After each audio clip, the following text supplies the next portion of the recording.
आज मी तुम्हाला झटपट अशी भरलेली शिमला मिरची बनवून दाखवणार आहे। त्यासाठी बघा अशा पद्धतीत मी शिमला मिरची घेतलेली आणि त्याची बघा असे 4 भाग करून घेतलेले आहेत। आतलं बी पण काढून घेतलेले, स्वच्छ धुवून मग कापून घेतलेले आहेत। ह्यातलं पूर्णपणे पाणी निथळून घ्यायचं। साहित्य काय काय घेतले बघा, अर्धी वाटी शेंगदाण्याचं कूट घेतलेलं आहे, चांगलं भाजून कुटून घेतलेलं आहे।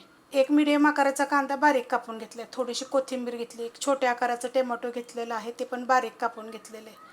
लसूण, आलं, हिरवी मिरची मी कुटून घेतली 1 चमचा, छोटा 1 चमचा जिरे धने पावडर, छोटा अर्धा चमच्याला कमी चाट मसाला, थोडीशी हिंग पावडर, थोडीशी हळद, छोटा 1 चमचा भरून गरम मसाला पावडर आणि कांदा लसूण मसाला 1.5 चमचा घेतला। तुमच्या तिखटाप्रमाणे घ्या। चवीप्रमाणे टाकायचं मीठ, कारण कांदा लसूण मसाल्याला सुद्धा मीठ असतं। आता हे सगळं एक जागी करायचं। त्याच्या अगोदर एक गोष्ट सांगते, ह्यातलं अर्धा शेंगदाण्याचं कूट घेतलं तरी चालेल, नसेल आवडत तर नाही टाकलं तरी पण चालेल।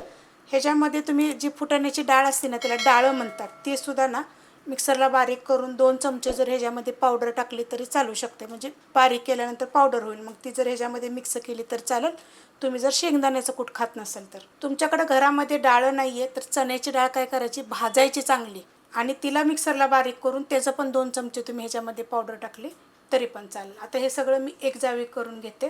मस्त असं बघा मिक्स करून घेतलेलं आहे। आता ह्याच्यामध्ये काय करणार आहे, थोडंसं मी हे बघा एवढा तुकडा घेतला आहे लिंबाचा रस पिळणार आहे। जर तुम्हाला लिंबाचा रस जर नसेल पिळायचा तर नाही पिळा तर चालेल, एकदम छोटा अर्धा चमचा पिळायचा आहे।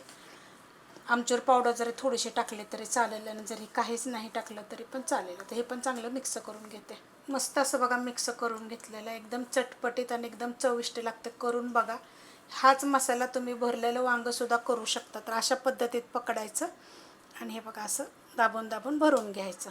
मस्त असं बघा दाबून मी भरून घेतलेलं आहे। दाबून भरल्यानंतर असं मिटवून घ्यायचं। तर बाकीचं पण अशाच पद्धतीने मी करून घेते। मिरची बघा सगळी भरून घेतलेली आहे, त्याच्यामध्ये पूर्णपणे असा मसाला भरून घेतलेला आहे व्यवस्थित एकदम। कढईमध्ये बघा मी पाणी गरम करत ठेवलेलं आहे, पाणी चांगलं गरम झालेलं आहे। त्याच्यामध्ये मी वडीची चाळण ठेवलेली आहे, गॅस आहे मीडियम, बारीक केला तर चालेल आणि अशा पद्धतीत मी ठेवून घेणार आहे। मिरची बघा मी ठेवून घेतलेली आहे, झाकण लावणार आहे आणि 5 ते 7 मिनिट मीडियम गॅसवर, बारीक गॅसवर जरी केलं तरी पण चालेल। 5 ते 7 मिनिटांनंतर बघा गॅस बंद करून मी झाकूनच ठेवलं होतं, मस्त असे बघा शिजले गेलेले आहेत। तवा ठेवलाय बघा गरम करायला, हा तवा आहे लोखंडाचा आणि ह्याच्यामध्ये 1 छोटा चमचा तेल घ्यायचं आणि तेल गरम होऊन देऊया। तेल गरम झाल्यानंतर बघा मी पसरून घेतलेलं आहे सगळीकडं, गॅस एकदम बारीक केलेला। तर अशा पद्धतीत मी ठेवणार आहे सगळे, अशा पद्धतीत बघा मी सगळे ठेवून घेतलेले आहेत। आता ह्याला काय करायचं, 1-1 मिनिटानंतर फिरवत राहायचं। आता ह्याला काय करायचं माहिती आहे का, एका आपल्याला पलटी करायचं, तर असं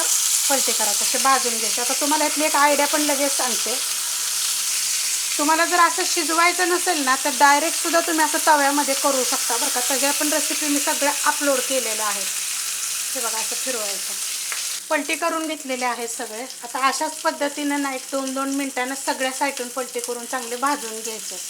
आणि जर न शिजवता केले की नाही तर काय करायचं माहिती आहे का, थोडंसं तेल पेल्यानंतर मिरच्या सगळ्या उभ्या करायच्या, त्याच्यात थोडंसं वरून मीठ टाकायचं, पाणी शिपडायचं आणि पॅक झाकण लावायचं आणि मग 1-1 मिनिटानंतर बारीक गॅसवर जर तुम्ही पलटी केल्या ना तर तशासुद्धा चांगले शिजल्या जातात।